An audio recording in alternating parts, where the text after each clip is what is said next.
जय जगन्नाथ। इन दिनों आपकी हालत देखकर मंडल कमेटी के सदस्य काफी दुखी हैं। मंडल अध्यक्ष सरदार जंडेल सिंह का कहना है कि जब आदमी कमजोर हो जाता है तो अपने भी मौका तलाशने लगते हैं। साहेब बहुमत से क्या दूर हुए, अपने मुख्यमंत्री ही मनमानी करने लगे। हेमंत शर्मा समान नागरिक संहिता लागू होने से पहले मुसलमानों की शादी के रजिस्ट्रेशन का कानून ले आए और योगी बाबा ने यूपी को गरीबी मुक्त करने का दावा ठोक दिया। मानो गरीबी नहीं हुई, किसी भी धर्मी का मकान हुआ जिसे बुलडोजर से तोड़ देंगे। एक दौर था जब सारी गारंटी साहब जी ही दिया करते थे, बाकी उनका यजगान करते थे। गरीबी हटाने का नारा तो कभी इंदिरा गांधी ने दिया था, उसके बाद सभी कांग्रेसियों की गरीबी हट गई। कुर्सी गवाह है, साहब ने भले ही गरीबी हटाओ का नारा नहीं दिया हो, पर हमने अपनों की गरीबी हटाने में कोई कसर नहीं छोड़ी। सरदार जी की बात सुनकर भीमा कश्यप भड़क गया। कहने लगा, गरीबी तो बड़े नेताओं की हटी है, बाकी कार्यकर्ता तो ट्रोलर बना घूम रहा है। उसकी हालत उस गुप्त रोगी जैसी हो गई है जो न कह सकता है न सह सकता है। सीता मैया के बजट का कमाल देखो, बड़े तो बड़े, अब बच्चे भी देश के लिए त्याग कर रहे हैं। स्कूल तो उनके पहले ही छिन गए हैं, अब बचपन भी छिन रहा है। माँ बाप उन्हें झूठे आश्वासन देकर बहला रहे हैं। त्योहार पर बच्चों के लिए नए कपड़े सिलवाने वालों की संख्या में लगातार कमी होती जा रही है। बच्चों के इस बलिदान से देश का विकास हुआ या नहीं, यह जरूर बता देना। पहले हम नारे लगाते थे बच्चा बच्चा राम का, अब मंदिर बनने के बाद तो वह इस काम का भी नहीं रहा। विकास सरजू में डुबकी लगा रहा है। माहौल गंभीर होता देख भोला जाटव ने तंबाकू घिसते हुए कल्लू से पूछा, भैया अपने वाले यूक्रेन में वार रुकवाने गए हैं क्या? कल्लू ने कहा, हाँ पोलैंड में कहा तो था, बहुत सारे अच्छे काम मेरे ही नसीब में लिखे हुए हैं।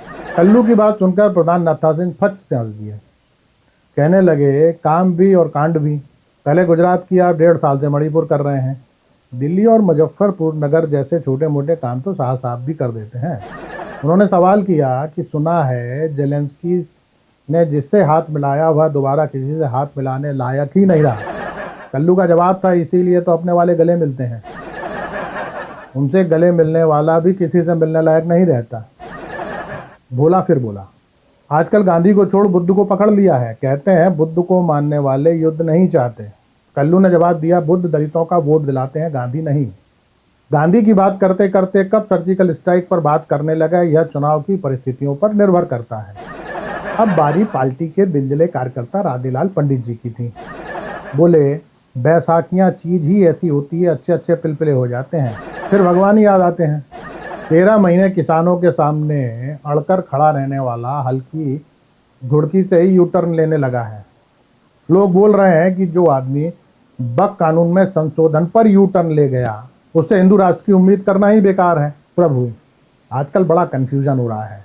वैसे तो पार्टी के कार्यकर्ता को पता है कि दीनदयाल उपाध्याय और श्यामा प्रसाद मुखर्जी के बताए रास्ते पर चलना है, पर यह समझ नहीं आ रहा कि इस रास्ते पर चलते हुए कोलकाता में हुए बलात्कार के विरोध में मोमबत्ती जलाना है या मणिपुर की तरह खामोश रहना है। कठुआ के बलात्कारियों के समर्थन में तिरंगा रैली निकालनी है या अयोध्या वाले की तरह मकान तोड़ना। ओलंपिक पदक जीतने वाली महिलाओं की प्रशंसा करना सही है या आंदोलन कर रही महिला पहलवानों को सड़क पर घसीटकर पीटना। आरक्षण को खत्म करने की मांग करना सही रास्ता है या अदालत के आदेश के बाद क्रीमी लेयर को लागू न करने का वादा करना।